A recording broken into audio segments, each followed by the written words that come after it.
வாருங்கள் நேயர்களே, உலக பார்வைக்கு செல்லலாம். நம் அனைவர் மீதும் அந்த ஓரிரையின் சாந்தியும் சமாதானமும் என்றென்றும் நின்று நிலவட்டமாக. இந்த நிகழ்ச்சி என்பது சென்ற வாரத்தினுடைய நிகழ்வுகளை உலகத்தில் நடந்ததை உள்ளது உள்ளபடி உங்களுக்கு சொல்வதுதான் என்பது நீங்களும் நாங்களும் அறிந்த ஒன்றுதான்.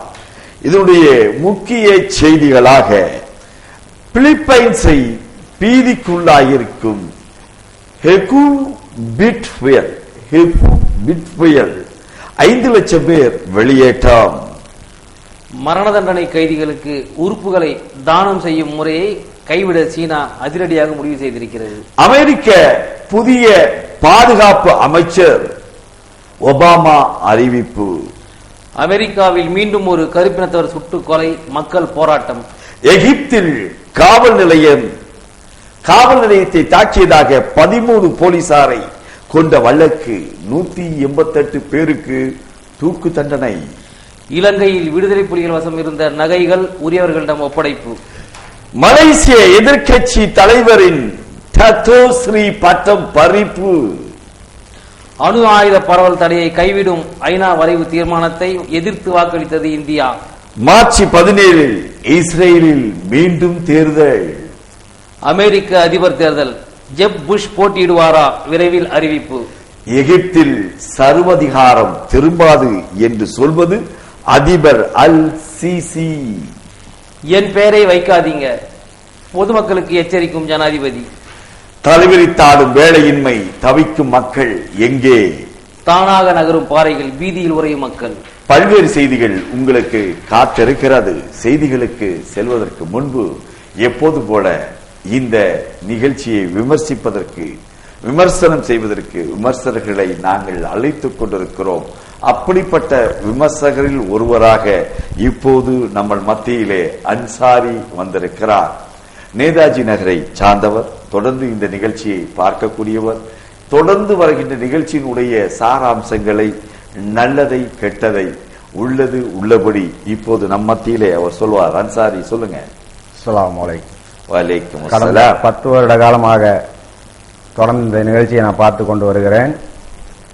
பல விஷயங்களை இந்த மக்கள் மத்தியிலே இந்த உலக பார்வை யார் தீவிரவாதி என்று காட்டக்கூடிய வண்ணமாக செப்டம்பர் 11ஆம் தேதி நடந்த அந்த பெண்டக குண்டுவெடிப்பை அமெரிக்கா அதிபர் தான் இதை திட்டமிட்டு செய்தார் என்று காட்டியது இந்த உலக பார்வை என்பதை நாங்கள் இந்த உலக பார்வை மூலியமாக தான் தெரிந்து கொண்டோம் என்பதை விமர்சனமாக சொல்கிறோம். அதே போன்று இப்போது நடந்த பாராளுமன்ற தேர்தல், அதுவும் மோடி அலை என்று சொன்னதை இந்த உலக பார்வைதான் உடைத்து காட்டியது. இது இல்லாமல் பல விஷயங்களை இந்த உலக பார்வையில் நாங்கள் தெரிந்து கொண்டு இருக்கிறோம். பல விஷயங்களை மக்கள் மத்தியில் இருந்து வரக்கூடிய விஷயங்களை பிரித்து காட்டக்கூடியது இந்த உலக பார்வை நிகழ்ச்சி. இதை பார்த்து பல விமர்சனங்கள் நம்மிடம் வந்து கேட்கிறார்கள், இந்த புரோகிராம் யார் செய்வது அப்படி என்று. இதை இந்திய தௌஹீத் ஜமாத்துடைய தேசிய தலைவர் SM பாக்கர் அவர்கள் மற்ற மாநில நிர்வாகிகளும் இந்த புரோகிராமை தொடர்ச்சியாக செய்து வருகிறார்கள் என்பதையும் நாங்கள் கூறுகிறோம். நன்றி அன்சாரி அவர்கள். எல்லோருமே இந்த நிகழ்ச்சியை பொறுத்த மாத்திரே நன்மையை சொல்லிக் கொண்டே இருக்கிறீர்கள். நன்மையை விட விமர்சனங்கள் தேவைப்படுகிறது. அப்போதுதான் இந்த நிகழ்ச்சியினுடைய இன்னும் தரம் உயர காரணமாக இருக்க முடியும். ஆக தரம் உயர வேண்டும் என்றால் விமர்சகர்கள் கூறிய விமர்சனம் தேவை. கத்தி எடுத்து வாருங்கள், அப்போதுதான் போஸ்ட்மார்டம் செய்ய முடியும். எந்த நிகழ்ச்சி போஸ்ட்மார்டம் செய்யப்படுகிறதோ அப்படிப்பட்ட நிகழ்ச்சிகள் தான் தரமுள்ளதாக மாற்றி அமைக்க முடியும். அப்படி விமர்சனம் செய்யக்கூடியவர்கள் யாராக இருந்தாலும் நீங்கள் தொடர்பு கொள்ளலாம் என்ற எத்தனையோ அறிவிப்புகள் பல சகோதர சகோதரிகள் தொடர்பு கொள்கிறார்கள். அதிலும் குறிப்பாக வெளிநாட்டு சகோதரர்கள் தொடர்பு கொண்டு கேட்கின்ற போது அவர்களும் நாங்கள் எப்படி கருத்து சொல்வது என்று கேட்டுக்கொண்டிருக்கிறார்கள். உங்களுக்கு இன்ஷா அல்லாஹ் அடுத்த வருடம் கருத்து சொல்ல நாங்கள் ஏற்பாடு செய்கிறோம். அடுத்த வருடம் பயந்துடாதீங்க, இன்னும் இருக்க போவது 24 நாட்கள் தான் இருக்கிறது. அடுத்த வருடத்திலே உங்களுக்கு டெலிபோன் மூலியமாக கருத்து சொல்வதற்காக முழு அளவிலே ஏற்பாடுகளை செய்து தர தயாராக இருக்கிறோம். அப்படி செய்கின்ற போது உங்களுடைய விமர்சனங்களை முன்வையுங்கள். சகோதரிகள் நிறைய பேர் நாங்கள் நேரடியாக வர முடியாதே, நாங்கள் என்ன செய்வது என்பதையும் கேட்டுக்கொண்டிருக்கிறார்கள். உங்களுக்கும் இன்ஷா அல்லாஹ் அடுத்த வருடம் அலைபேசியிலே உங்கள் கருத்துக்களை பதிவு செய்ய வைக்கலாமா என்ற ஆலோசனையும் இருந்து கொண்டிருக்கிறது. நிகழ்ச்சிக்கு செல்வதற்கு முன்பு, செய்திகளுக்கு செல்வதற்கு முன்பு, இன்று டிசம்பர் 6 இல்லையா? இன்னைக்கு தான் டிசம்பர் 6 முடிவுக்கு வந்திருக்கிறது. 12 மணிக்கு நீங்க 7ல் உட்கார்ந்து இருந்தாலும் அந்த முடிவுட்ட அந்த டிசம்பர் 6 இந்திய தௌஹீத் ஜமாத் முழுமையாக தமிழகம் முழுவதும் மாவட்டம் தோறும் தன்னுடைய ஆர்ப்பாட்டங்களை, போராட்டங்களை, கண்டனங்களை பதிவு செய்தது. அல்லாஹ்வுடைய மாபெரும் கிருபையால் சென்னையில் மிக பிரம்மாண்டமான அளவிலே அந்த ஆர்ப்பாட்டமும் போராட்டமும் நிகழ்ந்தது. அந்த ஆர்ப்பாட்ட போராட்டங்களை பற்றி நம்மளுடைய அபுபைசல் அவர்கள் சென்னையிலே நடந்தது, யார் யார் கலந்து கொண்டார்கள் என்பதை சொல்வார்கள். சென்னையிலே நடந்த ஆர்ப்பாட்டத்தில் விடுதலை சிறுத்தைகள் கட்சியின் தலைவர் தொல் திருமாவளவன் அவர்கள், தமிழர் தேசிய விடுதலை இயக்க கழகத்தின் பொதுச் செயலாளர் தோழர் தியாகு அவர்கள் கலந்து கொண்டார்கள். தென்னிந்திய மீனவர் சங்கத்தின் தலைவர் பாரதி அவர்கள் கலந்து கொண்டார்கள். கடலோர மீனவர் பாதுகாப்பு இயக்கத்தின் பொதுச் செயலாளர் ஜெயக்குமார் அவர்கள் கலந்து கொண்டார்கள். ஐக்கிய சமாதான பேரவை அந்த அமைப்பின் சார்பாக மௌலவி முஜிபுர் ரஹ்மான் அவர்கள் கலந்து கொண்டார்கள். எம்ஜிஆர் நகருடைய இமாம் அவர்கள் உலமாக்கல் சபையினுடைய மாவட்ட நிர்வாகியாக இருக்கிறவர்கள், தமிழ் மாநில தேசிய லீக் கட்சியின் ஒய் ஜவஹர் அலி அவர்கள் கலந்து கொண்டார்கள். இதுபோக திராவிடர் விடுதலை கழகத்தின் வழக்கறிஞர் பிரிவை சேர்ந்த தோழர் துரை அருண் அவர்கள் கலந்து கொண்டார்கள். மற்றும் சமூக ஆர்வலர்களும் திரளான பொதுமக்களும் இதிலே கலந்து. இவர்கள் யாரையும் இன்னும் தெளிவாக சொல்ல வேண்டும் என்றால் அழைப்பு வைத்து அழைக்கவில்லை. நாம் சொல்ல திருமாவளவனை அவர்கள் கூட கனடாவில் இருந்தார்கள், அவர்களுக்கு கூட அழைப்பை நாம் அழைக்கவில்லை. அவர்கள் சேர்ந்த சகோதரர்களிடம் நான் சொன்னோம்.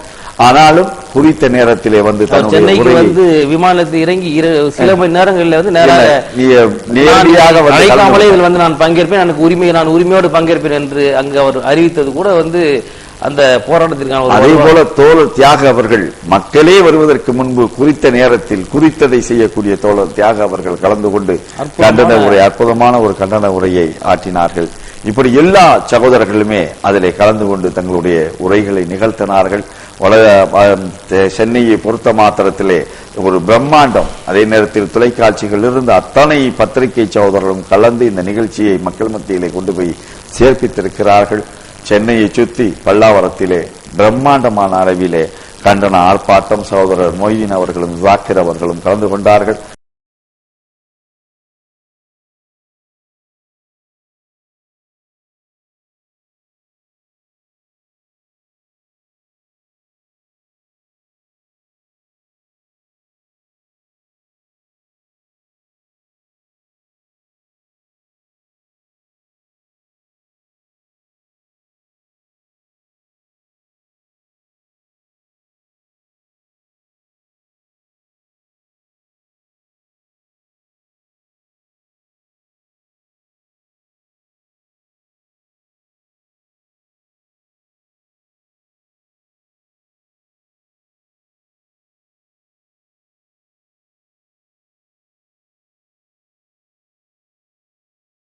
இருபத்தி 3 ஆண்டுகள் சென்றுவிட்ட பின்பும் கூட இந்த அளவில் கூட அதை உடைத்தவர்கள் தண்டிக்கப்படவில்லை.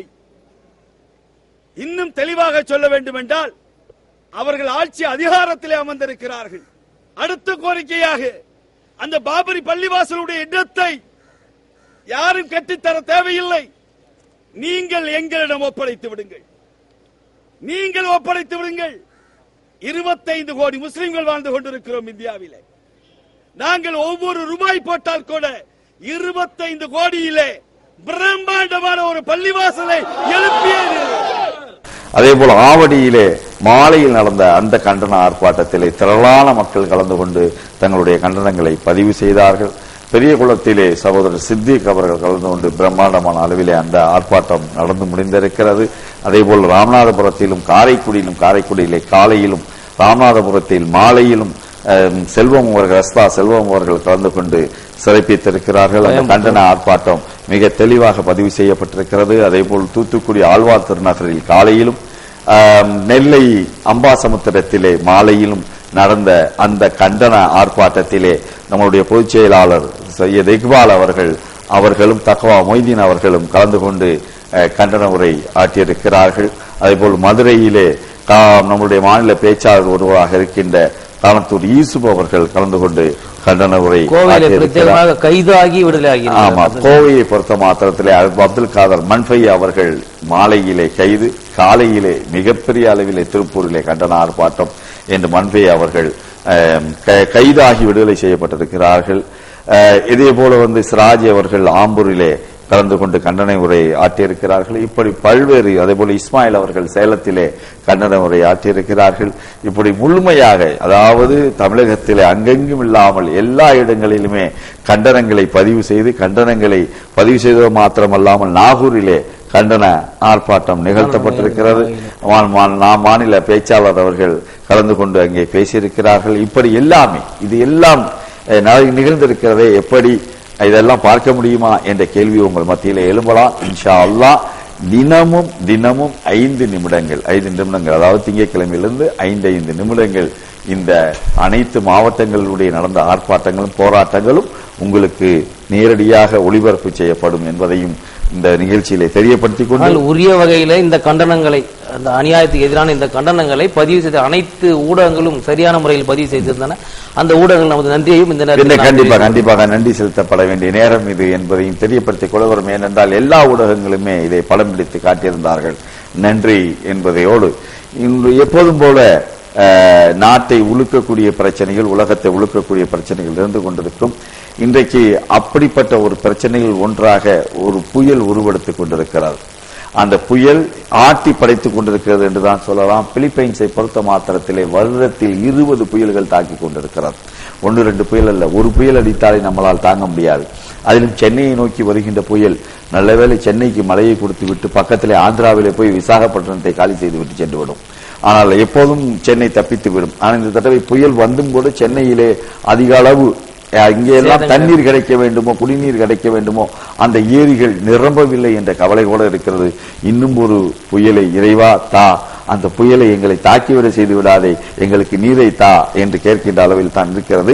இந்த ஹெகு பீட் புயல் என்று சொல்லக்கூடிய இந்த புயல் இருக்கிறது. இந்த புயல் 250 கிலோமீட்டர் ஸ்பீட்லே அது தன்னுடைய தாக்குதலை தொடுக்க தயாராக கொண்டிருக்கிறது. எந்த இடத்திலாம் தாக்குமோ அந்த இடங்களில் உள்ள பகுதியில் உள்ள மக்கள் அவர்கள் எல்லாம் அந்த கரையை விட்டு அப்புறப்படுத்தப்பட்டிருக்கிறார்கள். 5 லட்சம் மக்கள் அப்புறப்படுத்தப்பட்டிருக்கிறார்கள். இதற்கு முன்பு கிட்டத்தட்ட 13 மாதங்களுக்கு முன்பு இந்த ஹெயான் என்று சொல்லக்கூடிய அந்த புயல் தாக்குதல் நிகழ்த்தியது. அந்த புயலிலே 7300 பேர் கொல்லப்பட்டார்கள். கிட்டத்தட்ட 41 லட்சம் மக்கள் பாதிக்கப்பட்டார்கள். ஆகவே அந்த புயல் வருவதற்கு முன்பு மக்களை எப்படி பாதுகாத்துக் கொள்ள வேண்டும் என்பதிலே பிலிப்பைன்ஸ் புதியாக இருந்து கொண்டிருக்கிறது. அதனால் தான் இந்த புயலில் இருந்து மக்களை பாதுகாத்துக் கொண்டிருக்கிறது. 180 விமானங்கள் ரத்து செய்யப்பட்டிருக்கிறது. போக்குவரத்து நிறுத்தி வைக்கப்பட்டிருக்கிறது. கப்பல் போக்குவரத்து முற்றிலுமாக துண்டிக்கப்பட்டிருக்கிறது. ஆனால் இந்த நேரத்தில் ஒன்றை சொல்லிக்கொள்ள விரும்புகிறோம், இறைவா அவர்களை பாதுகாத்தருள். ஏனென்றால் இறைவனை தவிர இந்த புயலில் இருந்து எந்த ஒபாமாக்களும் எந்த மோடிகளும் மக்களை காப்பாற்ற முடியாது. இயற்கையோடு இவர்கள் போட்டிடுவார்கள் என்றால் இறைவன் மிஞ்சி விடுவான். அதைத்தான் சொல்லிக் கொண்டிருக்கிறோம். இன்றைக்கு கண்டிப்பாக இதை உற்பத்தி செய்யக்கூடியவன் யார், எப்படி உற்பத்தி ஆகிறது, எப்படி இதை தடுக்கப் போகிறோம், உற்பத்தியை தடுப்பது எப்படி, உன்னுடைய மூளையை, உன்னுடைய அறிவை, உன்னுடைய ஆற்றலை பயன்படுத்தி பார்க்கலாம் என்று இறைவன் ஒவ்வொரு தடவையும் சவால் விட்டுக் கொண்டிருக்கிறான். இறைவன் பாதுகாக்க வேண்டும். இறைவா, எங்களுடைய தவறுகளுக்காக எங்களை கண்டித்து விடாதே, மன்னித்து விடு இறைவா, அந்த மக்களை மன்னித்து விட இறைவா. உலக அளவிலே யாரும் பாதிக்கப்பட்டு விடக்கூடாது. அவர்கள் எந்த மதத்தை சார்ந்தவர்களாக, எந்த சாதியை சார்ந்தவர்களாக, எந்த இனத்தை சார்ந்தவர்களாக இருந்தாலும் மனிதர்களுக்காக யார் இறைவனிடம் கையேந்துகிறானோ கண்டிப்பாக இறைவன் அவனுடைய கையை திருப்பி அனுப்புவது இல்லை என்பது முகமது நபி அவர்களுடைய நபி மொழியாக இருந்து கொண்டிருக்கிறது. ஆகவே இறைவனிடம் கையேந்துவோம். அடுத்த செய்திக்கு செல்லலாம். உலகத்திலேயே எந்த நாடும் செய்யாத ஒரு செயலை சீனா அரசு செய்து வந்திருக்கிறது. அதாவது அங்கே இருக்கக்கூடிய தண்டனை பெற்ற கைதிகள், அதாவது தூக்கு தண்டனை நிறைவேற்றக்கூடிய அந்த கைதிகளுக்கு தூக்கு தண்டனை நிறைவேற்றுவதற்கு முன் அவருடைய உறுப்புகளை அகற்றுவது. அவருடைய உறுப்புகளை அகற்றி அது தேவையான நோயாளிகளுக்கு என்னென்ன உறுப்புகள் தேவைப்படுகிறதோ அந்த நோயாளிக்கு வழங்கப்பட்டு வந்திருக்கிறது. இந்த உறுப்பு அகற்றம் கூட அந்த தூக்கு தண்டனை கைதிகளுடைய குடும்பத்தாருடைய அங்கீகாரத்தோடு தான் நடந்து வந்திருக்கிறது. அப்ப இந்த உடல் உறுப்பு நீக்கம் குறித்த அந்த வழக்கத்தை கைவிட சீனா அரசு முடிவு செய்திருக்கிறது. அடுத்த மாதம் ஜனவரி 1 முதல் அதை தடுத்து நிறுத்துவதற்கான ஒரு முயற்சியை அது மேற்கொண்டிருக்கிறது. என்றாலும் இதுல முக்கியமாக கவனிக்க வேண்டிய ஒரு விஷயம் என்னவென்றால், இந்த உடல் உறுப்புகளை அவர்களது குடும்பத்தினோட ஒப்புதலோடு செய்து வந்தாலும் கூட ஒரு ஆண்டுக்கு 3 லட்சம் நோயாளிகள் உடல் உறுப்பு தேவைப்படுபவர்களாக இருக்கிறார்கள். அங்கே உடல் உறுப்புகள் தேவைப்படும் எப்படின்னா, ஒரு ஆண்டுக்கு 3 லட்சம் நோயாளிகள் மிக ஒரு பிரம்மாண்டமான ஒரு எண்ணிக்கை அது. இப்ப அங்கே சீனாவிலே மக்கள் பெருக்கத்தை கட்டுப்படுத்தக்கூடிய, உலகத்தில் முதல் இடத்தில் இருந்தாலும் கூட ஜனத்தொகையில் கட்டுப்படுத்தக்கூடிய நிலையிலிருந்து மிக வேகமாக முன்னேறி கொண்டிருக்கிறது.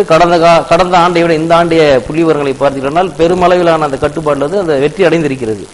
ஆக இது போன்ற சூழல் நிலவுமையானால் உடல் உறுப்பு தானம் தேவைக்கூடிய எதிர்காலங்களில் ஒரு மிகப்பெரிய ஒரு நெருக்கடியை அந்த நோயாளிகள் சந்திக்கக்கூடிய ஒரு வாய்ப்பு இருக்கிறது. இல்ல, கண்டிப்பா நீங்க சொல்றது ஏற்றுக்கொள்ளக்கூடிய ஒன்று.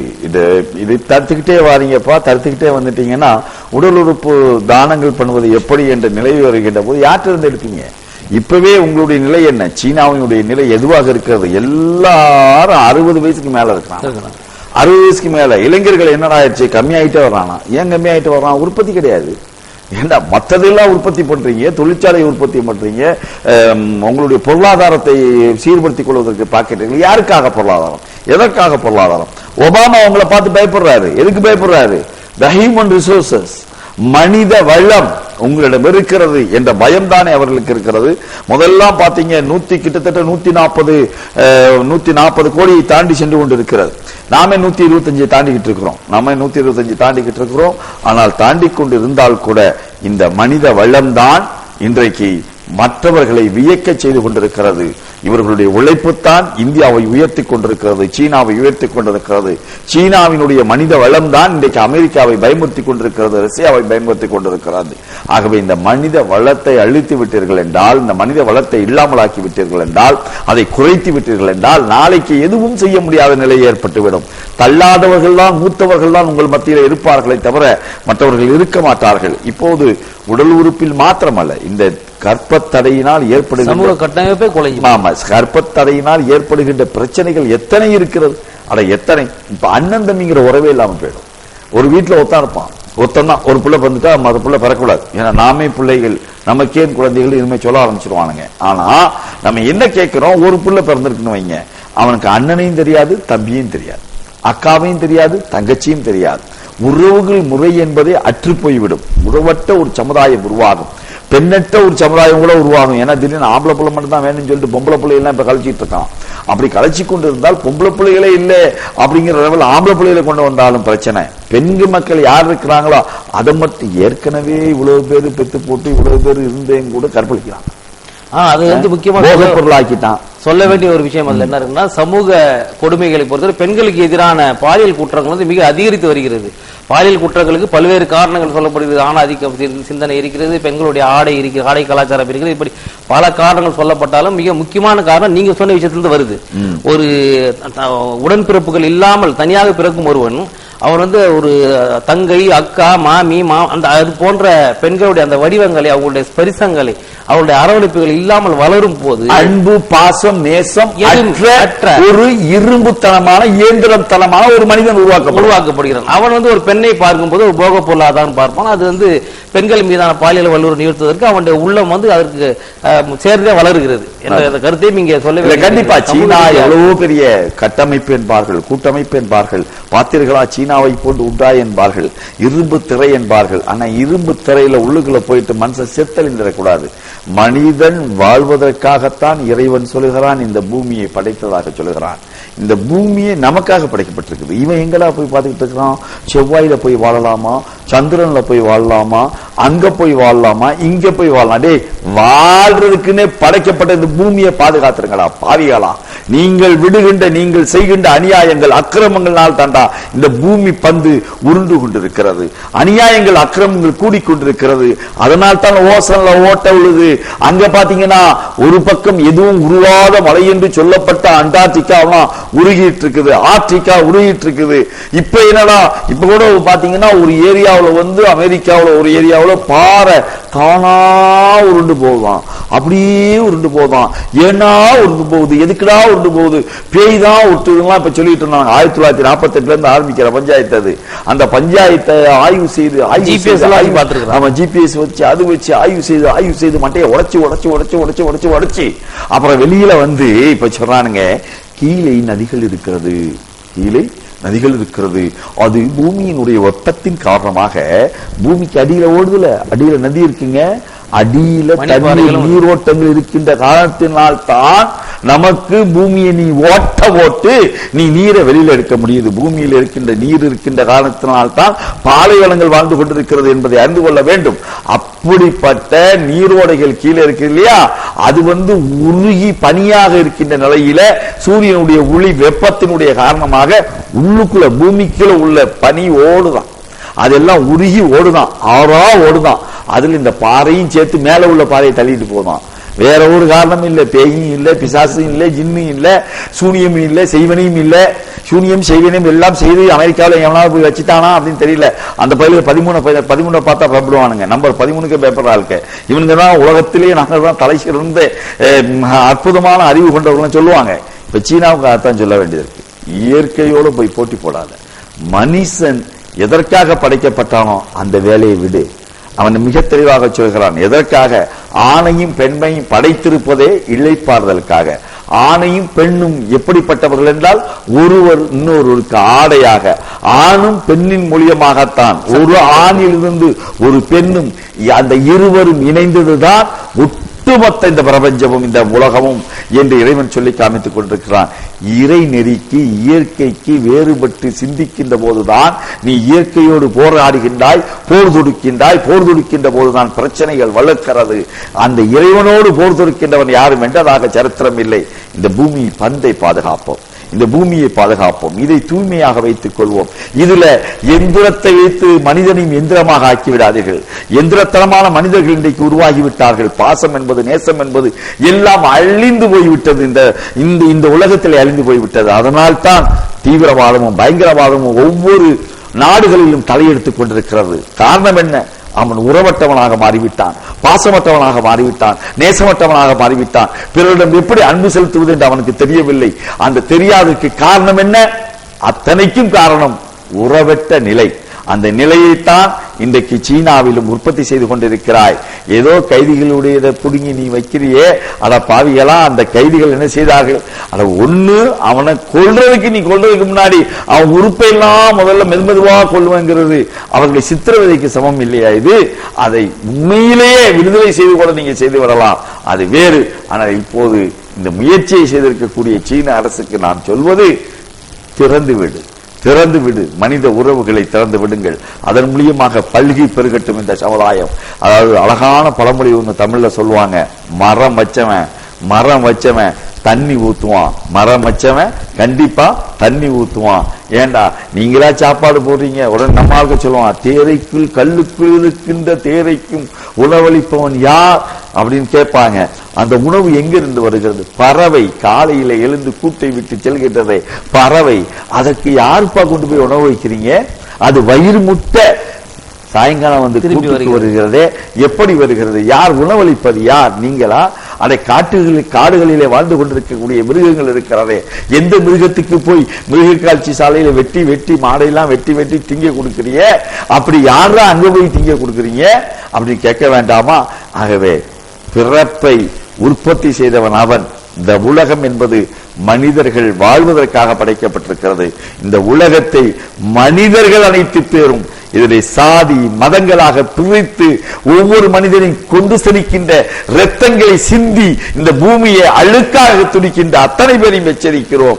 உலகத்தை மனிதர்களாக பார்ப்போம், இந்த உலகத்தை பாதுகாப்போம் வாருங்கள் என்று சொல்லிக்கொள்ள விருப்பப்படுகிறோம். நீங்கள் சொல்வதை போல் பார்த்தால் எதிர்காலத்திலே சந்ததிகளுக்கு பெரிய மாமி இதுதான் என்று பேப்பர்ல எழுதி காட்ட வேண்டும் போல இருக்கிறது. அந்த நிலைமையை அரசாங்கம் தவிர்க்க வேண்டும். அடுத்த செய்தி பண்ணா, அமெரிக்காவுடைய பாதுகாப்பு அமைச்சர் என்பது மிக முக்கியமான ஒரு அமைச்சகம். அந்த பாதுகாப்பு துறையில இருந்த அமைச்சர், அந்த புதிதாக ஒரு அமைச்சரை, ஆஸ்டன் கார்ட்டர் என்ற அமைச்சரை அந்த நாட்டு அதிபர் ஒபாமா நியமித்திருக்கிறார். இந்த நியமனம் என்பது ஏற்கனவே குடியரசுக் கட்சியின் மூத்த தலைவராக இருக்கக்கூடிய சக் ஹேகல் என்பவர் அந்த பாதுகாப்பு அமைச்சராக, அந்த துறைக்கு அமைச்சராக இருந்திருக்கிறார். அவருக்கும் அதிபர் ஒபாமாவிற்கும் இடையிலே ஒரு முரண்பாடுகள் நீண்ட காலமாக இருந்திருக்கிறது. அந்த முரண்பாடுகள் எதற்காக என்று சொன்னால், ஈராக்கிலும் சிரியாவிலும் நடந்து வரக்கூடிய அந்த போராட்டங்கள், அந்த ஐஎஸ்ஐஎஸ் அமைப்பினுடைய மூவ்மெண்ட்டுகள், இது எல்லாமே அதை வைத்து அவர்களுக்கிடையே ஒரு கருத்து மாறுபாடு நடந்திருக்கிறது. அந்த ஒபாமாவுடைய கருத்துக்கு மாறுபட்டு இருக்கிறார் செஹல். அதனால் அவரை நீக்கிவிட்டு அதிரடியாக ஆஸ்டன் கார்ட்டரை அவர் நியமித்திருக்கிறார். இது கூட அங்கே பாதுகாப்பு அமைச்சகம் என்ற பெயரில் அந்த அமைச்சகம் நடத்தி இருப்பதால் ஐஎஸ்ஐ பிரச்சனைகள் தலை தூக்கி இருக்கிற நேரத்தில் இது முக்கியத்துவம் வாய்ந்த ஒரு மாற்றமாக இது உண்மையிலே ஒரு விஷயத்தை பார்க்கணும். ஜனநாயக கட்சி தான் அங்க ஆட்சி, குடியரசுக் கட்சியை சேர்ந்தவர் அங்கே ராணுவ அமைச்சர். இப்படி ஒன்று நடக்குமா? இங்கே இப்படி நடந்து விடுமா? யோசனை செய்து பாருங்கள். எதிர்கட்சியை சார்ந்தவர் ராணுவ அமைச்சராக இருந்திருக்கிறார் என்பது ஒரு சிறப்பு செய்தியாக இருந்திருக்கிறது. அதெல்லாம் அங்க நடக்கும், அங்க இதையும் நடக்கும், எல்லாமும் நடக்கும். அதுதான் அமெரிக்கா. ஆனாலும் அந்த சிறப்பாக செய்கின்ற அமெரிக்காவிலே மீண்டும் ஒரு கருப்பினத்தவர் கொல்லப்பட்டிருக்கிறார். ஏற்கனவே போன வாரம் பார்த்தோம், தீப்பத்தி எரிந்து கொண்டிருக்கிறது. ஒரு கருப்பு போலீஸ்காரங்கன்னா என்னன்னே புரியலையா? உங்களுக்கு இதயமே கிடையாதா? அது நீங்க மனுஷனாவே பிறக்கலையா? ஒரு தாய் தந்தைக்கு பிறக்கலையா? உங்களுக்கு கூட அண்ணன் தம்பிங்க யாருமே இல்லையா? ஏன் இப்படி ஆயிடுறீங்க? ஏன் உங்களுக்கு கரண்டு முரடா ஆயிடுறீங்க? ஒருத்தரை கொண்டு போய் அநியாயத்துக்கு உள்ள வச்சு சமூக விரோதியம் கிடையாது, சுட்டுக் கொண்டீங்க. ஒருத்தரை சுட்டுக் கொண்டதுடைய விளைவு மிகப்பெரிய போராட்டம், மிகப்பெரிய ஆர்ப்பாட்டம். அது நியூயார்க் வரையிலும் பரவி அதை எப்படிடா மடக்கிறதுன்னு தெரியாம அப்படியே ஆச்சரியப்பட்டு நின்றார்கள். ஆனால் என்ன இருந்தாலும் ஒன்றை அது போன வாரம் நம்ம சொன்னோம், கருப்பினத்தவர் என்ற பார்வை உன்னிடம் இருக்கிறது. எந்த நாகரிகத்தினுடைய உச்சிக்கம்புக்கு போனாலும் அதை அழிப்பதற்கு நீ தயாராக இல்லை. ஆனால் இஸ்லாம் அழித்து காட்டியது, இல்லாமலாக்கி காட்டியது. மனிதன் மனிதனாக பார்க்கப்பட வேண்டும் என்று இஸ்லாம் சொன்னது. பிறப்பின் அடிப்படையில் ஏற்றத்தாழ்வு இல்லை, கருப்பன் வெள்ளையன் என்ற ஏற்றத்தாழ்வு இல்லை. அவன் மனிதனாக பார்க்கப்பட வேண்டும் என்று இஸ்லாம் சொல்லுகிறது. செய்து காட்டியது. போன வாரமே சொன்னேன், பிலால் அவர்களை சொன்னேன், ஒசாமா அவர்களை சொன்னேன். இப்படி எல்லாம் கருப்பினத்தவர்கள், இவர்கள் அத்தனை பேரையும் கொண்டு போய் கஅபத்துல்லாவிலே நிப்பாட்டி காட்டினார்களே, அதுதான் முஹம்மது நபி அவர்கள் செய்து காட்டிய சாதனை. அதுதான் அவர்கள் சொன்னதை செய்தார்கள், செய்ததை சொன்னார்கள் என்பதற்கான ஒரு முத்தாய்ப்பாக இருந்து கொண்டிருக்கிறது. இப்படி எதையும் செய்வது இஸ்லாமாகத்தான் இருக்கிறது. டாக்டர் சேப்பன் அவர்கள் சொல்வார்கள், நேற்று வரையும் எங்களை வாடா அம்மாடா பல்லா பறையா என்று அழைத்தவர்கள் இந்த கலிமாவை, இந்த லா இலாஹ இல்லல்லாஹ் முஹம்மது ரசூலுல்லாஹ் என்ற இந்த மந்திரத்தை சொன்ன மாத்திரத்திலே என்ன நிகழ்கிறது? எங்களை பார்த்து அழைக்கிறார்கள். எப்படி? வாங்க பாய், வாங்க மாமா, வாங்க மச்சான், உட்காருங்க என்று உறவுமுறை சொல்லுகிறார்களே, இந்த அற்புதத்தை இஸ்லாம் தான் நிகழ்த்தி காட்டுகிறது என்று சொன்னாரே, அதற்தான் பெரியார் அவர்களும் சொன்னார்கள், இன்ன இழிவு நீங்க வேண்டுமா, அதுக்கு நன்மருந்து இருக்கிறது. எங்கே என்றால் இஸ்லாத்திலே இருக்கிறது என்று சொன்னார்களே. அப்படி ஏன் இஸ்லாத்தை ஏற்றுக்கொண்டார்களா இல்லையா என்று ஒரு அளவிலே அல்ல, மிகப்பெரிய அளவிலே பெரியார் தாசனாக இருந்து அப்துல்லாவாக மாறினார்களே டாக்டர் அப்துல்லா அவர்கள். அந்த டாக்டர் அப்துல்லா அவர்கள் சொன்ன அற்புதமான ஒரு CD கூட இப்போது வெளியிலே வந்திருக்கிறது. பெரியார் அவர்கள் இஸ்லாத்தை ஏற்றுக்கொண்டாரா இல்லையா என்று. எதற்காக இந்த நேரத்தில் சொல்கிறோம் என்றால், மீண்டும் ஒரு தாக்குதல் நிகழ்த்தப்பட்டிருக்கிறது. அமெரிக்காவிலே போதைப் பொருள் வச்சிருக்குன்னு சொல்லி பாக்கெட்ல ஒரு டப்பா மாதிரி இருந்துச்சான். அந்த டப்பாவை பார்த்துட்டு அது துப்பாக்கி வச்சிருக்காரு, உள்ள ஏதோ கொஞ்சம் பதுக்கி இருக்கிறாரு அப்படின்னு டொப்புன்னு சுட்டாங்க. டப்பாவிகளா, நீங்க துப்பாக்கி இருந்தா சொல்லுவீங்களாடா? பொதுமக்கிட்ட கொடுத்து பாருங்களா, அவ்வளவு பேர் காவல்துறை ஒத்தனை விடாம சொல்லுவான், வீடு விடா கொண்டு சொல்லுவான். தெரிஞ்சுக்க, அவ்வளவு ஆத்திரம் ஒருத்தனுக்கு. விளையாடுறீங்களா? காவல்துறை என்பது மக்களுடைய நண்பன் சொல்லிட்டு மக்கள் விரோதியா இருக்கீங்க. எல்லா இடத்துலயும் அப்படித்தான் இருப்பீங்களா? உலகம் முழுவதும் இப்படித்தான் இருப்பீங்களா? நாகரிகம் பெற்ற அமெரிக்காங்களா அங்கேயே நாசமா போயிடுவான், இப்படித்தான் இருக்கிறான். இங்க பார்த்தா தலித்த சொல்றான், அங்க பார்த்தா கற்பனை சொல்றான். ஆனா உங்களுக்கு சாதி தெரியுது, அந்த நேரம் தெரிகிறதா? இதை இல்லாமல் ஆக்குவோம் என்றால் வாருங்கள் என் சகோதரர்களே, எங்களுடைய தொப்புள் கொடி உறவுகளே, என்னுடைய இந்து கிறிஸ்துவ சகோதரர்களே, ஒன்றிணைவோம். மனிதனை மனிதனாக வாழச் சொல்வதற்கு வலியுறுத்துவோம். அதை நோக்கி நம்முடைய பயணத்தை செல்வோம். அப்படி பயணப்படுகின்ற போது இப்படி சாதிய வெறியர்கள், இப்படி மத வெறியர்களை கருவறுப்போம் வாருங்கள் என்பதை சொல்லிக்கொண்டு காத்திருங்கள். இன்ஷா அல்லாஹ் நிகழ்ச்சி முடிவடையவில்லை, நிகழ்ச்சி தொடர்கிறது. உலக பார்வையினுடைய அடுத்த பாகம் இன்ஷா அல்லாஹ் நாளை சந்திப்போம் என்று கூறி உங்கள் மத்தியிலிருந்து விடைபெற்றுக் கொள்கிறோம். அஸ்ஸலாமு அலைக்கும்.